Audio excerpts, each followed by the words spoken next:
कौन बनेगा नेता। नगर निगम के चुनाव पास आने वाले थे। पूरे कानपुर शहर में टिकट को लेकर मारामारी शुरू थी, लेकिन सबसे ज्यादा चर्चा में वार्ड नंबर 40 की सीट थी। वो इसलिए क्योंकि इस बार वहां की सीट महिला के लिए आरक्षित थी। अब सवाल ये था कि चुनाव लड़ेगा कौन। इससे पहले ठाकुर साहब वहां से पार्षद थे और इस बार उन्होंने अपनी पत्नी सीमा ठाकुर को टिकट दिलवाई और ठाकुर साहब की शान के कारण सीमा जी ने 20,000 वोटों से चुनाव जीत लिया। अरे बधाई हो सीमा भाभी, अब तो आप वार्ड की पार्षद बन गई हैं। अब तो हमारे काम आप ही करवाएंगी।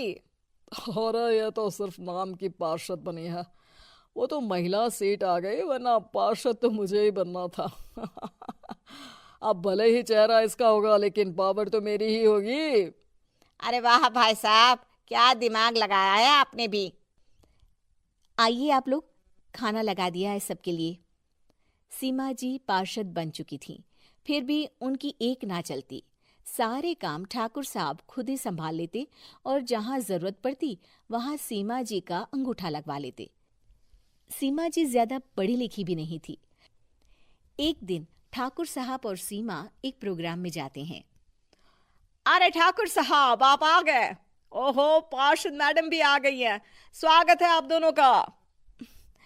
लगता है हमारे पार्षद फंड का सही इस्तेमाल हो रहा है। चलिए अब उद्घाटन करते हैं। ये लीजिए ठाकुर साहब कैची, आप ही सबसे पहले प्रवेश कीजिए।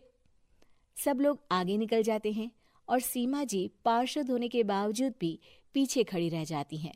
वो देखती हैं कि वेलकम बोर्ड पर उनका नाम है, लेकिन महिला होने के कारण कोई उनका सम्मान नहीं कर रहा। अगले दिन एक आदमी उनके घर आता है। अरे ठाकुर साहब नमस्कार। कल ना हम नोटिस किए कि हमारा घर तो अवैध है और नगर निगम वाले उसे तोड़ने आ रहे हैं। अरे कुछ कीजिए ना ठाकुर साहब। देखो भाई, मैं तो ज्यादा कुछ कर नहीं सकता, पर अगर तुम सबकी जेब गर्म कर दो तो कुछ हो सकता है। कुल मिलाकर 4 लाख लगेंगे। अरे 4 लाख ठाकुर साहब? अरे भाई, मैं अपने लिए नहीं मांग रहा हूँ।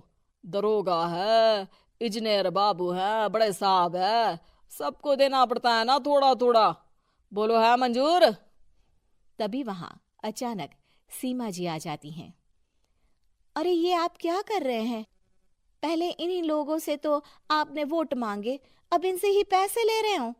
अरे चुप रहो तुम, तुम्हारा काम है सिर्फ अंगूठा लगाना, तुम वही किया करो। मुझे दूसरे काम तुम मत सिखाओ, समझी? और तुम ना जाओ, अब पैसे लेकर आओ, वरना जेसीबी किसी भी वक्त आती होगी। सब कुछ ऐसे ही चलते रहता है। एक दिन सीमा जी और ठाकुर साहब को एक लोकल मीटिंग में बुलाया जाता है। वहां पर कई और अधिकारी लोग भी मौजूद रहते हैं। अब मैं चाहूंगा कि ठाकुर साहब हमारे बीच 2 शब्द कहें। मेरे प्यारे भाइयों और बहनों, आज मेरा सौभाग्य है कि मैं आप सबकी सेवा दिन रात कर पा रहा हूं। आपने मेरी पत्नी को भारी मतों से जिताया है, इसलिए मैं आप सभी का शुक्रगुजार हूं। मैं आप सबसे वादा करता हूं कि हमेशा की तरह हमारे वार्ड में किसी को कोई तकलीफ नहीं आने दूंगा। सभी लोग तालियां बजाने लगते हैं। अब मैं माननीय पार्षद मैडम को स्टेज पे बुलाना चाहूंगा।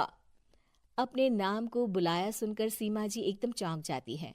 उन्हें बिल्कुल उम्मीद नहीं थी कि इतनी बड़ी जगह उन्हें मंच पर बुलाया जाएगा। जैसे तैसे वो मंच पर चढ़ती हैं।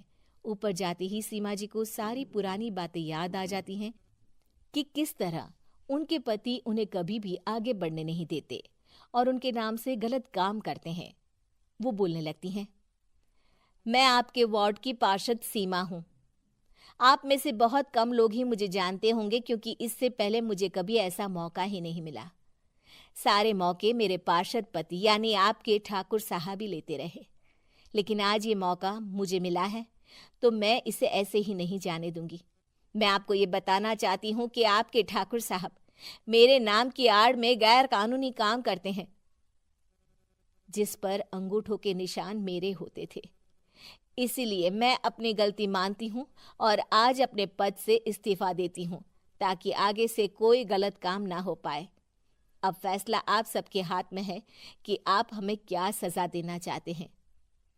सीमा जी की बातें सुनकर ठाकुर साहब के चेहरे का रंग उड़ जाता है और वो शर्म से मुंह नीचा करके वहां से चले जाते हैं और पद से इस्तीफा देकर ही सही सीमा जी अपने आप में आत्मविश्वास महसूस करती हैं।